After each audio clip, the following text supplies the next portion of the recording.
Well, hello everyone. I hope you are doing well because we have an important topic today. We're going to talk about diagnosis, browsers, devices, how to enable WebGL, or how to select the correct graphic card for using ATIS.cloud.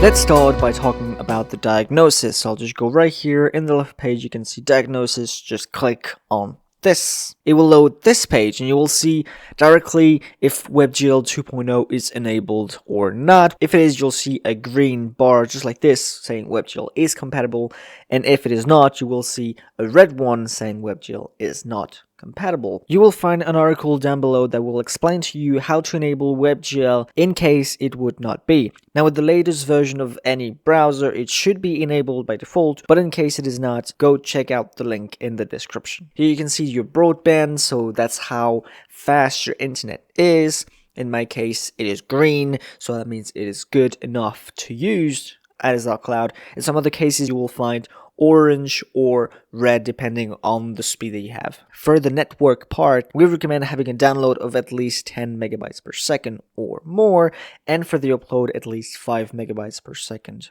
or more. If you do want to upload large files, do note that 5 megabytes per second might not be enough to have the files uploaded quickly. Again, the faster, the better. At the top right here, you can see your operating system. So in my case, I have a Windows 10. You'll see your browser that you're currently using. We usually recommend using Google Chrome version 89 or over. In my case, you can see it's 124, so it's fine.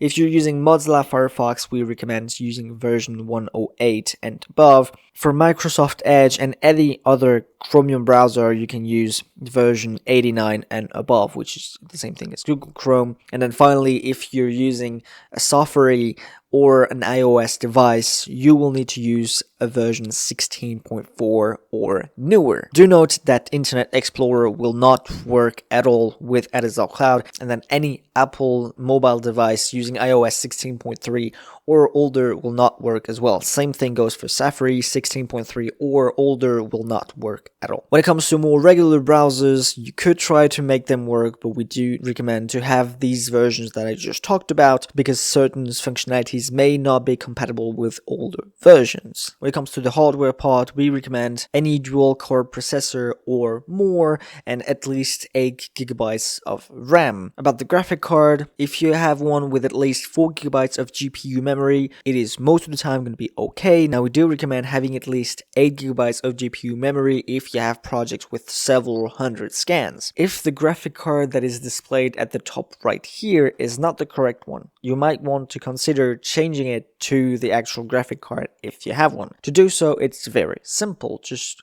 close this page and go onto your desktop. Then make a right click and go into display settings. It will open this page where you can scroll down and scroll down and scroll down until you find graphic settings. Just click on it. It will open this page. Here you can see I already have Firefox and Edge added with the correct graphic card, and we'll do the same with Google Chrome together.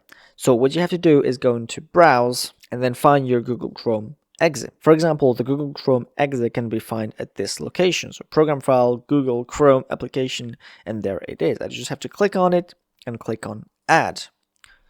There it is. Once that's done, I can just go Options, and here instead of letting the Let Windows Decide option, I will click on High Performance, and you'll see I have the GPU NVIDIA GeForce GTX 1660. Once you've done this, you can click Save, and then go back into ATIS.cloud. Then you can reload this page by pressing F5 or clicking on the button up there, and you will see that your graphic card will change in case it was not the correct one to begin with. You can copy this information to your clipboard by just clicking on this button at the top right. In some cases, support will request this information to be able to help you with issues that you might be having. So just go up there, copy the information, and send them to the support.